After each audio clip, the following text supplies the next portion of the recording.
can we stop pretending like Mekhi Mitchell isn't the Arkansas Razorbacks starting center? As Arkansas goes into Columbia and beats Missouri by a score of 91-84. This is Arkansas basketball recap. I'm Dana Price. That's Jacob Price here to recap it all. It's a late game. Stayed up and watched it. Fun game to watch for a change, which was nice. Look, I don't want to get way over my skis here. I know Missouri's not good. I saw their record. I know they haven't won an SEC game, but it was still an SEC game on the road that you're struggling, and Devo's on the team, and Brazil's hurt, and you don't know. And as this team, you got to take those W's. And the fact that they came out and just punched Missouri right in the mouth from the jump, this game was not as close as that final score. They kind of let go of the rope or so, the last 5 minutes and stuff. It wasn't ever really in doubt. Arkansas led the whole way. They led by 15 the vast majority of the game. They kind of looked awesome. And again, I know that Missouri's not very good, but the encouraging thing was that they were doing, they had too many turnovers still. Arkansas ends up turning the ball over 15 times. That's too much. But they destroyed Missouri on the glass. They went inside. They were playing physical. The defense looked better. How about this? You want to talk about this is throwback to previous Musselman teams. Arkansas shoots 66.7% from the 3-point line because we shoot 4 of 6. In other words, we were we're not shooting threes. We're just getting to the rim and throwing the ball down low. And that's what we're going to do. Yeah, And they only shot threes that just if you're only shooting six threes, that's basically only shooting when the ball comes back out and it's I gotta shoot it. I'm wide open. You know what I dude, mean? So you're taking good shots and you get pretty you can see how much higher the percentages are when you refuse to take like kind of those I can make this. I've made this before. Shots versus dribble around, oh step back. versus if I don't take this, I'm going to get yelled at because this is a wide open good shot. You know what I mean? When you take good shots, your percentage goes way up.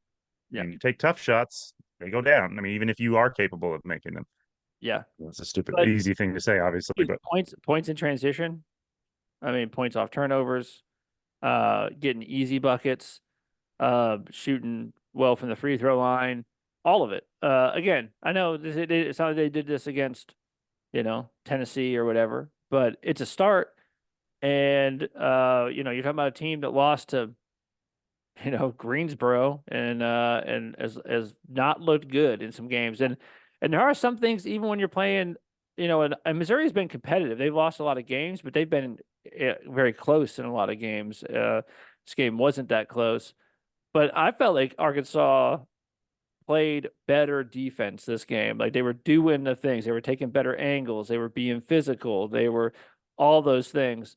And I liked it. Muss plays 8 guys. I don't know if he's sort of got that rotation locked in. Ellis doesn't play at all. I don't, it's still confusing. The rotation thing, I'm still confused about. That's a minor, it's I not guess, part of 13 the guys subject. though anymore. Yeah, well, 2 of them are gone. That helps. Yeah. Right now are out of commission. So and 2 that get major minutes. So there'd be another 2 that have played almost certainly. And like you said, if Ellis had played, we'd still be back to a pretty wide group. But because last game, the thing that's surprising is just that I haven't quite figured out if I know it's going to be probably both things, but Musselman's analysis of who starts, I don't know which percentage of it is based on um, the other team's personnel. Obviously, some because if you have a 7'4" guy or a very small point guard, it allows you to play different players or forces you to play different players. But so some of it's obviously based on personnel, but then some of it's obviously based on the way the guys practice, the way their attitude is. It seems because it's very strange. It's almost like Musselman's. Sometimes he's listening to us, really, obviously, but I'm saying last week, our biggest thing was Mekhi Mitchell, play him as many minutes as you can, and Uh, where was Layden Blocker? Because he didn't play that much and he played well the game before that. We're like, and um, Menafield I doesn't was play thinking, like at all. and Menifil didn't play at all. And in this game, we do get Blocker back out there because, like Oh, in my head, Blocker starts. when Blocker didn't play last game after playing what I thought was good minutes the game before, um, I thought, well, maybe he's. It doesn't feel like it can be like a guy like Blocker. It's like doesn't feel like it's, well, it's not his hustle or his attitude. He's always bringing that. It's got to be a like. I mean, I don't know. Like he just decides like he's not the juice isn't worth the squeeze. He's too erratic. He doesn't. He turns the ball over or something. But then this game he plays a bunch, and same thing with Menafield. It's like sometimes I'm like, well, I guess maybe Menafield's just too small, but I don't know. Like he seemed to do fine out there. So that part of it's confusing. I'm still not sure exactly what the protocols are for who plays and who doesn't. I mean, if next week Blocker and Menafield play 4 minutes, I'm going to be very surprised. But that part is I'm still confused about. But I mean, like I said, maybe it's just performance and practice, and he's just looking for people to be dedicated all the time or something. Because that's the one part we can't really analyze because I can't see what's going on behind the scenes. Yeah. I don't know I don't know if he's yeah every game I'm like, are you narrowing in on it? Is Ellis, I know you want Ellis to be a guy, but is he just not going to be a guy because he turns the ball over too much? I don't know. I like the way that Menafield pushes the ball. I've liked that from the jump, and I think we're better Mm-hmm. when we're pushing the ball. I know he's not the biggest guy, but I mean, dude, Menafield has some dimes, dude. I don't. To me, it looks like I'm like Menafield and Blocker are your 2 point guards, and Even still though, like Menefield, I know he did have a few sweet dimes, but overall, like I mean, if I was Ellis, I'd still be like, there's still a point guard spot. So we still need somebody dropping 8 assists a game. And would Menefield end up with four?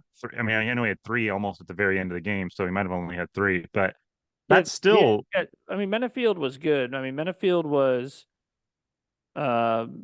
gets you 2 rebounds, 3 assists, 1 turnover, 16 points. He goes 6 of 6 from the free throw line. It's the good points were number. great. That's good numbers. I mean, especially the 1 turnover because the problem with Ellis the whole year has been, you're looking at a stat sheet like it's not bad, except those 5 turnovers are really a bummer. And Well, and Ellis, just based on where he plays, his turnovers are a disproportionate percentage of his turnovers are bad ones because they end up a lot of times being out front and they're lazy. Like he has a habit of going one direction, picking up his dribble, realizing he's kind of in trouble, and then throwing a long pass, but he doesn't throw. He throws it kind of lazily. yeah, He's done it a bunch of times, and they get picked off. I mean, and not lazily, just not hard, not as hard as they need to be with the angle that the defender has. And so he does have, obviously not all turnovers are created equal, and he's had a couple of bad ones yeah, every game. Yeah. yeah. Um, we had 14 assists this game. I mean, how about this? I mean, I just tell you, it's like some guys played good. Um, Mark has kind of a sneaky good game with 22 points, but he also has 2 blocks, 3 steals, 4 rebounds, 1 assist. Uh, Mark played great and got to play like within himself. He didn't have to do too much. Um, put the ball in his hands at the end. It was good. Jalen Graham plays 25 minutes. Uh, he only gets you 1 rebound, but like, here's what's crazy is he fouls out, but he gets you 13 points, going 6 of 11. But he gets you 4 steals, 3 blocks, and 4 assists. Like Jalen Graham has 4 assists and 4 steals and 3 blocks, and you're like, okay, dude. I just gotta say because I've been critical of Jalen, especially on the defensive end, and I think that he's a black. I've thought he's kind of a black hole sometimes, and takes too long to get into whatever he's gonna do whenever he gets the ball. But I see you, dude. Like 4 assists. I mean, he was being unselfish. He was, dropping that ball off to other people. He was, those steals. Like he was getting in there. I mean, a lot of those steals were him getting in there and just ripping the ball away and stuff. The blocks. I thought he played really well in those 25 minutes. Well, I thought Jalen Graham played great. I mean, for himself. Now, Jalen, I mean, like I said, we've talked about he's not. I mean, I don't want to say the smartest, but he's not the. He doesn't have the best defensive intuitions, Uh-huh. and offensively, he can be a little bit um myopic in that he's just sees the basket. Once he gets the ball in his hands, he's just trying to figure out how he can throw it up at the basket. And I mean, to me, it stood out. It was stark that he was attempting to pass. Like I don't know if that was just he was just having a game where he was in the flow, or if coach told him specifically, because that is one thing. If he can start just passing a little, because when he puts that spin move on, he almost always draws a second defender, at least a step or two over. And if you can get your Lawson or Mitchell, they drift out to give him some space. But if they cut at the right time, and if Jalen can just throw it up there, he'll be able to drop some easy dunk or layup buckets. And he was doing that. Those blocks we talk about, like the sort of glamour blocks that like don't really do anything because like you block a guy out of bounds, like sometimes they do, and then they get the ball back and hit a three, and you're like, that block means absolutely nothing. I wish you'd just played better defense all the way around. Yeah. But that's actually not true of those three blocks Jalen Graham got. Two of those three were very important. One of them was Missouri was making a run with about 8 minutes to go, and they'd gotten it within like, I mean, dude, credit to Missouri's crowd. A lot of them stayed. I know. I mean, dude, we're having a similar type season. It's disappointing. I mean, it's even worse for Missouri. And I mean, I would be really depressed if I saw the way Arkansas has played many games this season, and then they came into our building and were up by 20. I would be suicidal. And the fact that a bunch of their fans stayed and were still begging for a reason to get into that game so they could help them push them over the top, I thought was very impressive for the Missouri fans. And like I said, it was 10 minutes to go and they had gotten that lead down to like, I don't know, 11 or maybe even 9 or something, but they had hit a couple of shots, gotten a couple of steals, and they brought it down. And there was this ping pong pass where it was like guy cut, pass, and their big man got it. And it was about to be a bring the house down, slam dunk, and really get that momentum going. The crowd was begging for it. And Jalen just cleaned that thing out of there. And not only that, but it went off of them and we got the ball. And the other one was a good one too. He blocked another guy that was going up for something. Can't remember the third one, but those were good defensive plays. Now, I think he still obviously struggles with where to put his body and stuff on defense a little bit. And I think that also shows in rebounding. I mean, he just has no nose for Yeah. rebounding. You know what I mean? But if you were, we will be able to, he should rebound better. He needs to get probably at least 4 or 5 rebounds a game at his size and his position. But we'll forgive low rebounding numbers if you can. I'll take assists for rebounds. You know what I mean? If you can get I 4 will. assists, I definitely I'll will. take 3 rebounds. Well, I'll let you do that, especially if I can get 14 rebounds out of Makai Mitchell. I don't know what's gotten into Makai Mitchell, but I mean, The spirit of Jalen Williams. I mean, he's just looking. He's looked great the last 2 games, man. So I mean, Makai Mitchell, he finishes this game. He's got 19 points, 2 assists, 14 rebounds. Uh, I mean, 34 minutes. Yeah, I mean, he was a stud, man. Should have had 21 Yeah, points. he Blocker should doesn't have. Well, grab the he should have had more. He should have had at least 4 more. He missed a wide open like dunk on the side at the end there, and then blocker took away his highlight. I mean, that's probably like Sports Center, number 7 or something like that, because that was a sick one-handed putback dunk. And yeah, blocker, what are you doing? I know it's like just when you jump up there and you see monkey bars, you want to grab like it's hard when you're jumping in the air and you're like, don't grab it, but like to just come back down and not grab something sometimes is difficult. But man, it just when you watch it back, it's like that made no sense whatsoever. Why are you grabbing that? Yeah. Like you had no chance of putting that ball back. Don't touch the rim. Yeah, I mean, okay. Here's a question. So we tore Missouri up in the post. We went through the ball down there to Mitchell and Graham a bunch. And we're playing like when you look at the team out there, you do look like a more conventional team. Like, previously when you've got like Brazil and Lawson and there's just like arms everywhere and like and all this stuff, but it's all slight, it's all thin. Uh, and you're like, man, it looks weird, it looks freaky. Like that's a lot of length. It's zero physicality. And now you look at this team and you have Mitchell who's just sort of like a quintessential post, he's just like a big dude. Graham, who looks more like he's kind of, I mean, he's long and stuff, but he's like a kind of quintessential, 4 or 5. Uh, Mhm. you got Mark playing the three. He looks like a small forward, and then whatever else you got, Battle, Menafield, Blocker, they look like college basketball players.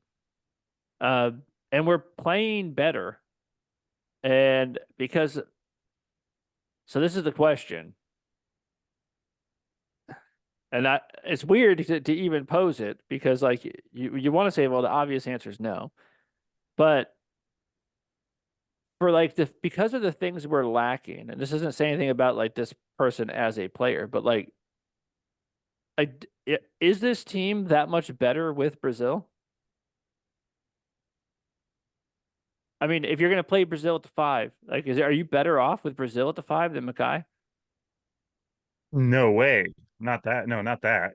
I the thing is Brazil is a weird player and obviously he can be an asset on the right kind of team and I think that I mean I've said this from like the freaking fifth game.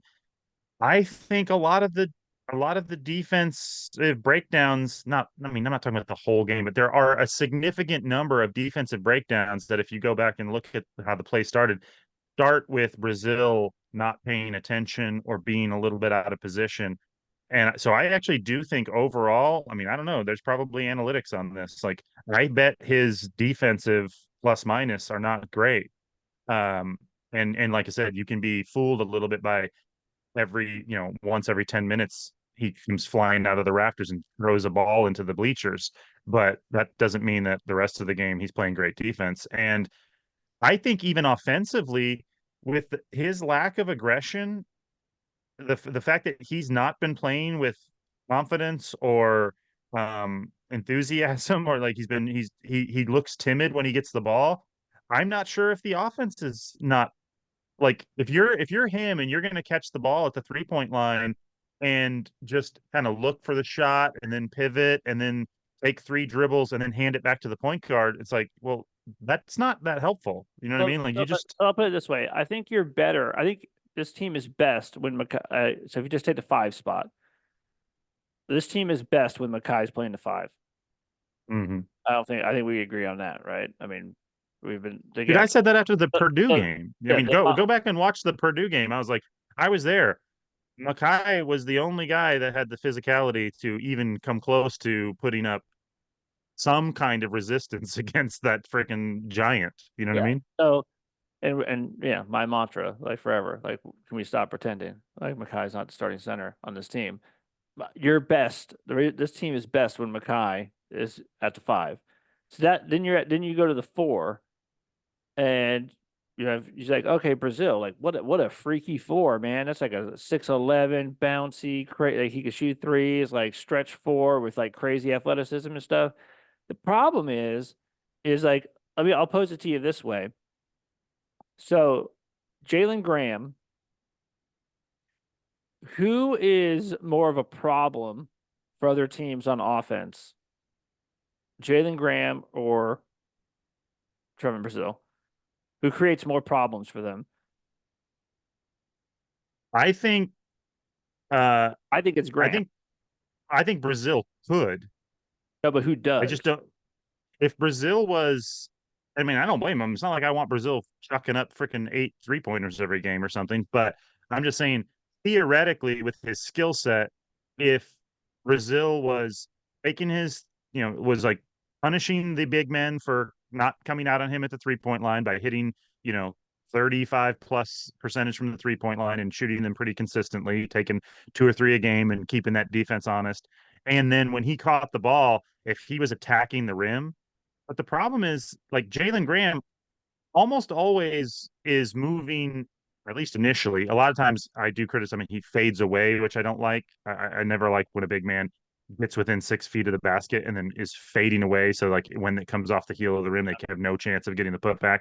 But still, Jalen Graham, when he catches the ball, if he's 14 feet from the basket, you can bet your bottom dollar in 2 seconds, he's going to be 6 feet from the basket. Now, he may be in a spin cycle and throwing the ball somewhere weird, but he's going to put pressure on the defense to guard the goal. Whereas Brazil has been settling for like 14-foot jumpers and kind of dribbling exploratorily and then like just passing it back out. He hasn't been like attacking the basket and putting pressure and causing the defense to collapse down low. Whereas, I mean, Graham is a little bit methodical, but he's like I said, he still makes the guy on the other side that's guarding the corner, he makes that guy at least come over into the paint. You know Yeah. what I mean? And if we pass right, that's the way you get the defense moving. So yeah, I mean, Brazil, the way he's been playing, I mean, dude, I would guard like if it were me and I was looking at that, I'd be like, thank God I'm guarding this guy because I know I'm just basically going to have to stay in front of him and then hopefully he'll shoot a 15-foot fadeaway and I can box him out. You know what I mean? And Whereas with Graham, it's like, the other thing is that like Graham is not great on defense, but neither is Brazil. I don't know that I don't know that that's a wash to me. mm-hmm. Now, Brazil's probably a better rebounder. Like I'll give him that. Like he crashes harder, but He's more likely to dive on the floor after loose balls and stuff. Like Brazil plays with energy. He yeah, does. He just. I mean, he plays with energy on loose balls and defense. He's just not.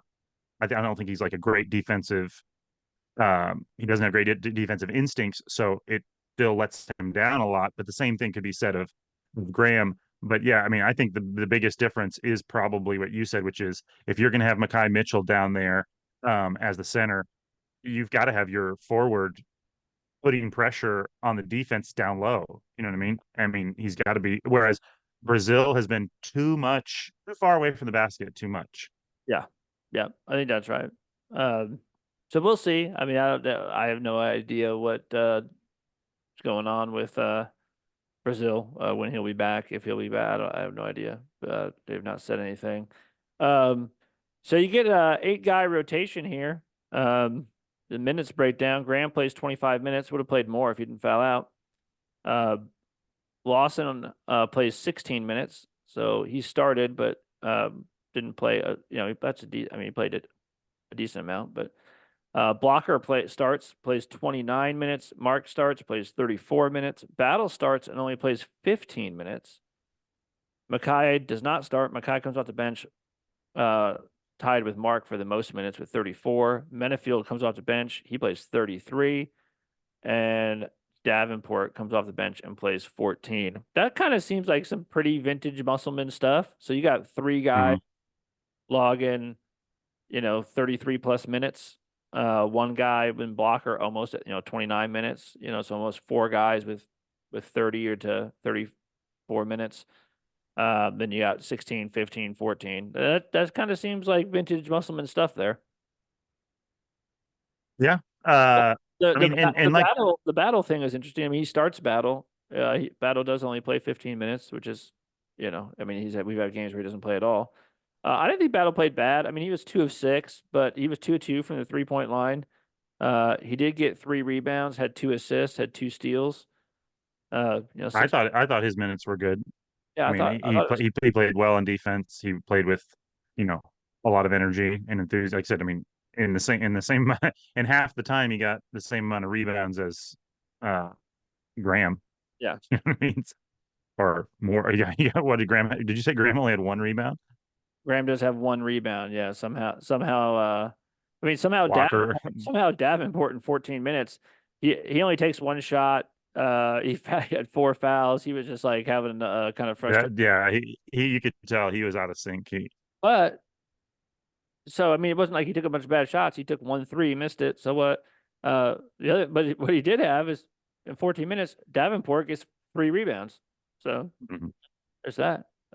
So and you had 6 rebounds from Davenport and Battle, who each played, 15 minutes.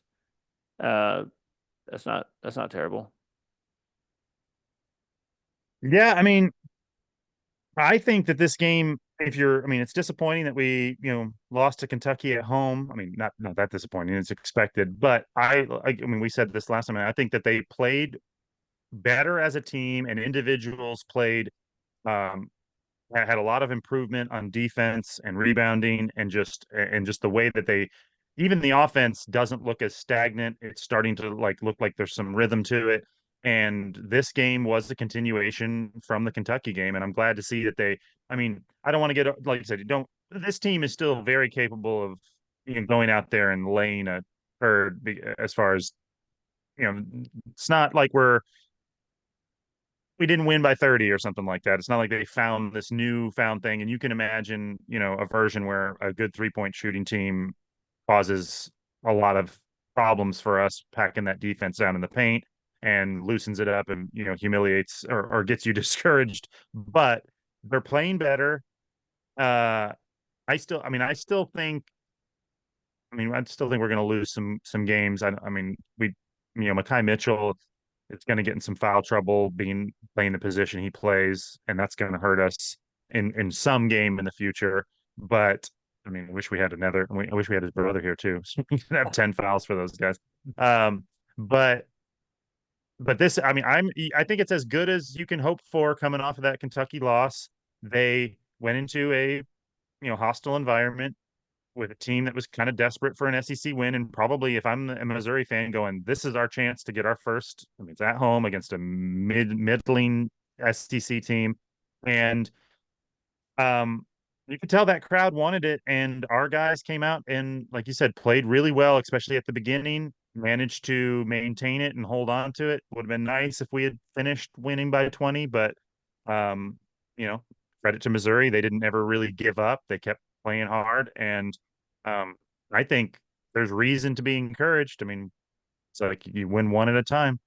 We'll see. Yeah, and that's how it's going to be going forward. Is you just got to take the next one. It's one at a time, and see what you can do. You shouldn't be thinking about the tournament or anything like that. I don't think that's probably in the cards for us. But you gonna just wait and see what happens Saturday. You got to go to LSU. Um, that's going to be tougher than Missouri, but it's you can see if you can build. Can Hmm. Arkansas beat LSU? I think they can. Uh, will they? I don't know, but it's not like they're going into Knoxville or something. Um, LSU is a mid SEC team, and so can you just beat one of the bottom? You beat someone in the cellar. Like, can you take a couple steps up on the ladder and knock someone else off? We'll see. I do think that if this is going to be something to build on, I hope that Makai can continue doing what he's doing, because that physicality is the thing we've been missing. We've been missing many things, but that's definitely one of the things. Yeah, and he's facilitating in a way. Like, I mean, part of the problem with, it has been the stagnant movement of the offense. And like somebody like Graham, to his credit, like he's looking to pass a little bit more in this game. But some of it was that, if a guy's, things have to happen, fluidly, but in quick succession. Like you have to cut before the guy is where he's in the position to pass it to you. You know what I mean? If the point guard or whoever has the ball is doing something and you see, oh, I should be there, it's too late. You know what I mean? Like you have to be cutting so before the pass is available, so that when the pass is available, you're where you need to be. And they're doing a better job of that all the way around. And a lot of it is to do with Makai. Makai is putting himself in the open spot, either to receive the pass or, obviously he had a bunch of, you know, easy dunks and stuff, but a lot of that is him just Well, he's moving, screening the right way, he's rolling the right way. cutting right, like all that stuff. I mean, he's, you know, the dump off that Jalen had to him. That's just him making the right cut, like and then Jalen making the right decision. That's that. I mean, that one bounce pass in the lane to that Menafield had to Mackay was just awesome looking. But that's just Mackay like coming right down the pipe, dude, and Menafield just making a great pass.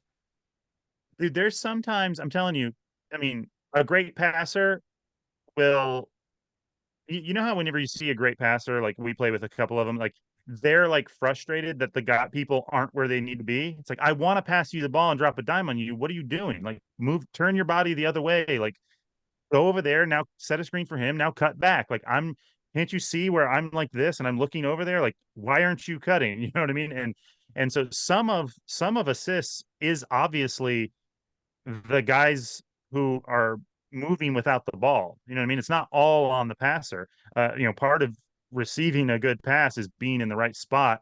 And like I said, with that, like that pass right there, like it almost where Mackay was at the what time, it you almost don't even have to be a good pass. Like it demanded the ball and it was like at the perfect spot with the perfect window that even if you weren't even thinking past there, it was like, oh my God, money. You know what I mean? And we're getting more of those than we have. I mean, there was actually a time, one of the things I felt a little bit bad for Graham. Graham went into the spin cycle and he tried to pass it. He got in the air and it was almost like he had drawn the double and he even like as the guy came over, it was like he did that step through thing, and it was he was too far away. It was like he wasn't even necessarily looking to score. He was actually realized that he had drawn the second guy, jumped, and then was like in a terrible position to actually shoot it.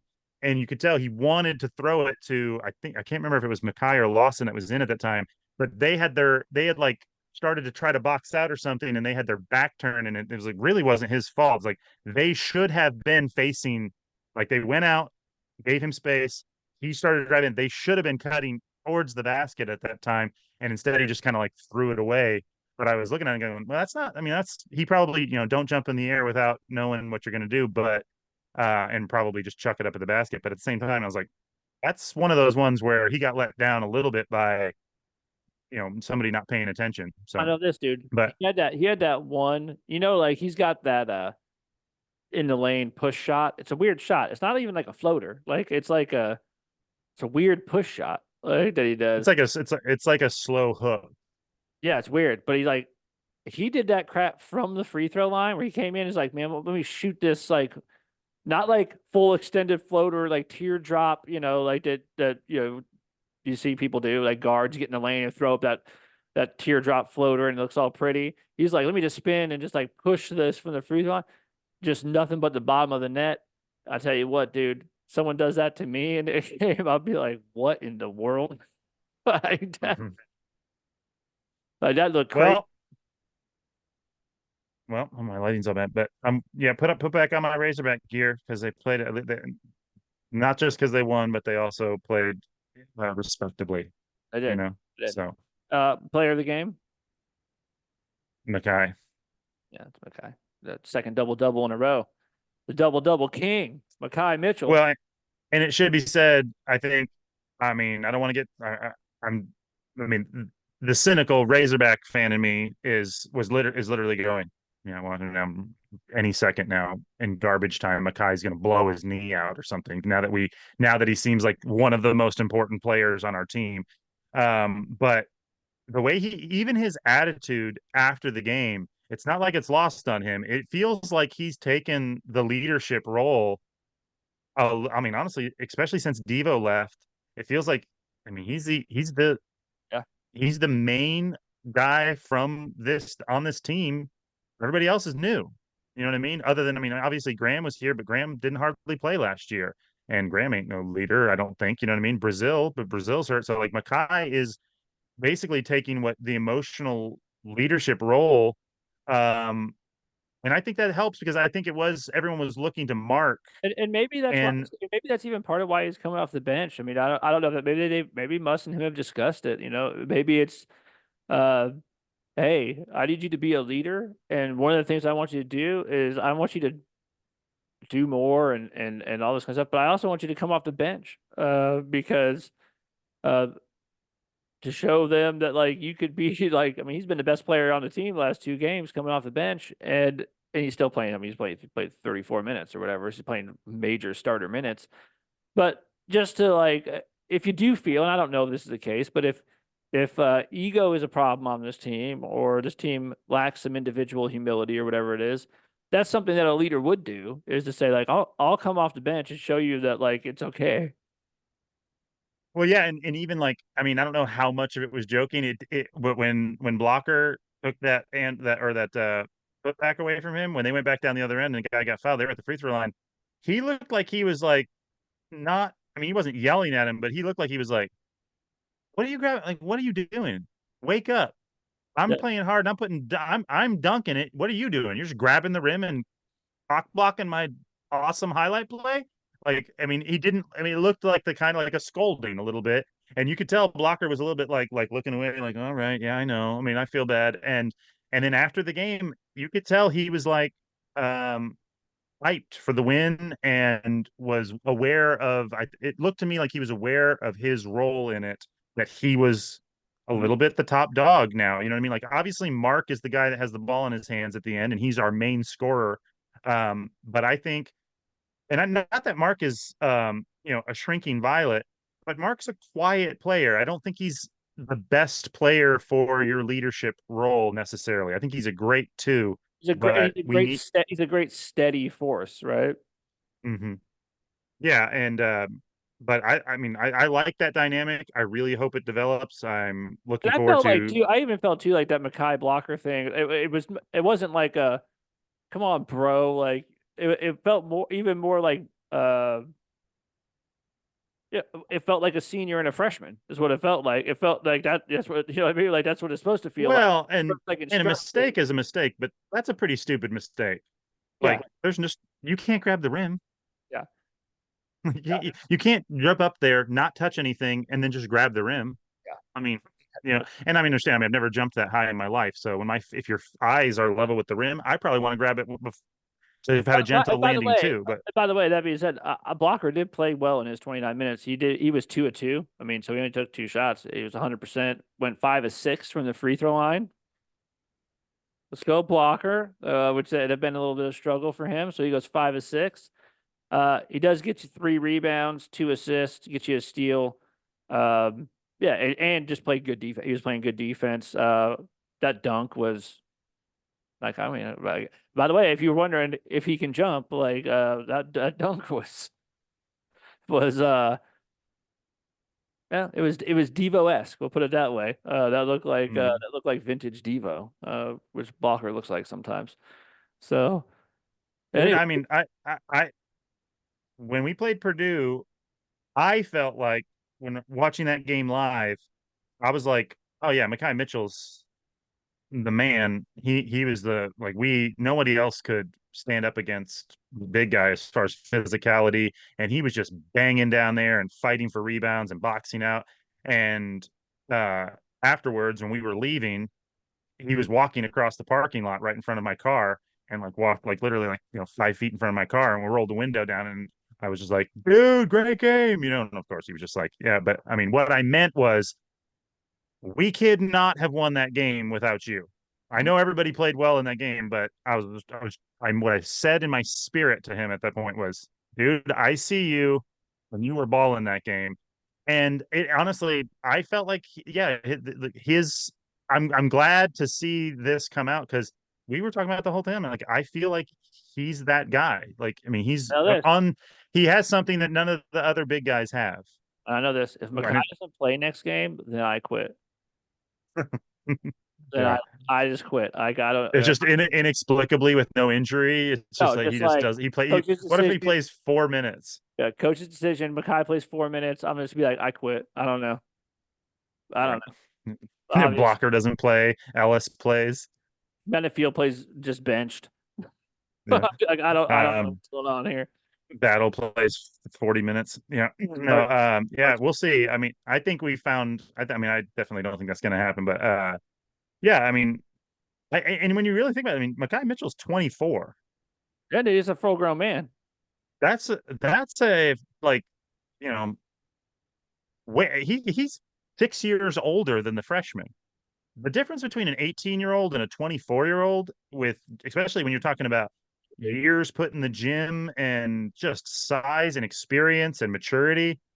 I mean, it's not really it shouldn't be any wonder why he is, farther along in his development and physicality and maturity and knowledge of the game. Because he is, like I said, I mean, that dude should be, if it wasn't for COVID and, redshirting, I mean, the guy would be, you know, Laying down in in Mexico. his fourth, well, even as a regular person, he'd be like in his fourth year at a company out of college. Yeah. You know what I mean? Like, so, or not Yeah. fourth, but you know what I mean? Yeah. Yeah, for So, sure. Yeah. Happy birthday, Mackay. You played great on your birthday. Good job. All right, mhm. man. Well, we'll be back Saturday.